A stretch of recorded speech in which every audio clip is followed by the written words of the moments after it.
Buenos días, ministro. El Congreso ha aprobado ayer la ley de tercerización en las dos votaciones. ¿El Ejecutivo va a aprobar va a promulgar esta ley? ¿Cuál es su posición? Y la segunda pregunta es sobre se ha denominado este acuerdo laboral con Canadá como radical y el más fuerte en el tema laboral.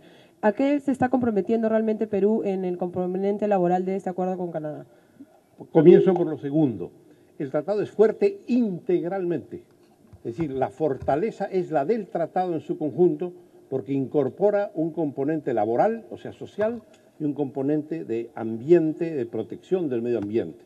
Por consiguiente, es el conjunto lo que le da fortaleza. En materia estrictamente laboral, ya ha sido dicho por el ministro de Canadá, el respeto de los derechos humanos fundamentales, la cooperación intensa en materia de inspecciones, el incentivo o estímulo a la inversión que trae responsabilidad social. Esos son los componentes principales del acuerdo laboral. En cuanto a la ley de tercerización, entiendo que el Poder Ejecutivo no la va a observar, aun cuando no tengo el texto definitivo. El día de ayer yo estuve en el Congreso conversando con el presidente del Congreso, con representantes de la Comisión de Trabajo, e hicimos ajustes que creo que implican un cambio fundamental, un cambio de enfoque radical entre lo que era la propuesta anterior y lo que finalmente ha sido aprobado. Porque, por ejemplo, la propuesta anterior traía una prohibición para la subcontratación, prohibición de la subcontratación, y por eso algunos empresarios han pensado que esto era inconstitucional en la medida en que estaba restringiendo la capacidad de contratar, el derecho de contratación. Esa cláusula ha sido cambiada. Y ese artículo lo que dice ahora es que la subcontratación debe someterse a las mismas reglas, es decir, cumplir los mismos requisitos y dar las mismas garantías que tiene que dar el contratista principal. Por lo tanto, es un cambio de tal trascendencia que creo que quienes han hoy salido muy críticamente van a tener que rectificarse cuando vean mejor dicho, la ley tal como ha quedado después de su modificación en el Congreso. Ministro, buenos días. Buenos días. Sí. Insistiendo sobre este tema, no solamente sobre ese punto han habido críticas, también con relación al tema de la pluralidad de clientes que se establece para las empresas de tercerización.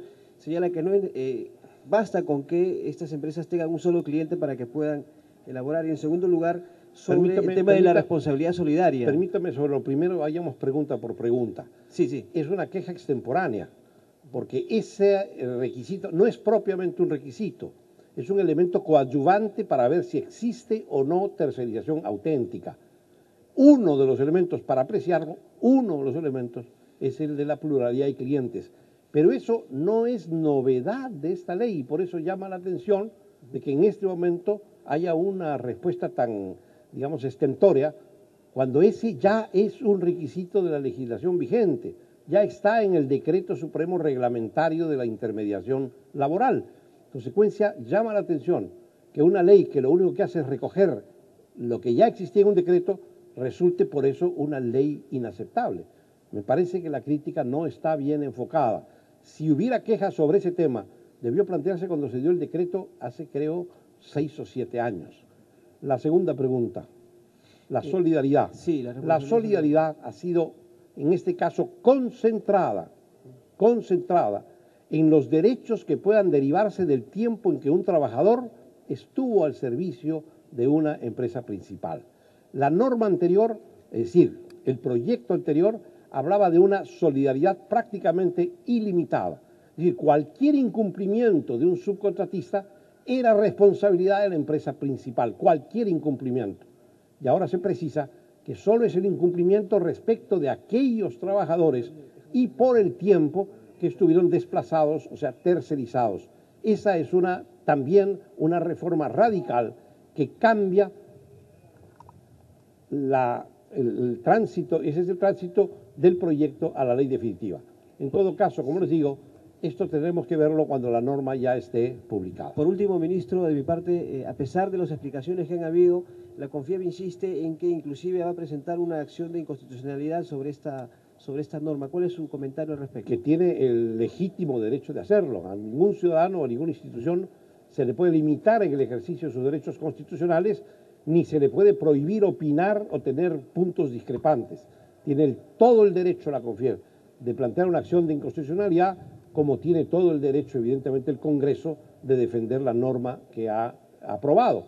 Será el Tribunal Constitucional, en definitiva, quien discierna si hay o no motivo para esta queja, pero entiendo que el punto de la CONFIEP estaba basado en la idea de la prohibición de la subcontratación, y ahora que eso ha sido eliminado y cambiado, yo no encuentro dónde ellos a su vez van a buscar apoyo para una acción de inconstitucionalidad. Ministro, sobre este tema, en el caso de las utilidades, ¿no sería mejor que el Ministerio se encargue de fiscalizarlo en vez de las empresas?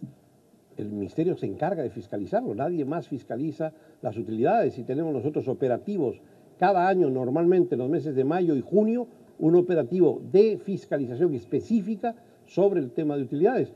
Nada ha cambiado y la nueva ley no lo va a cambiar.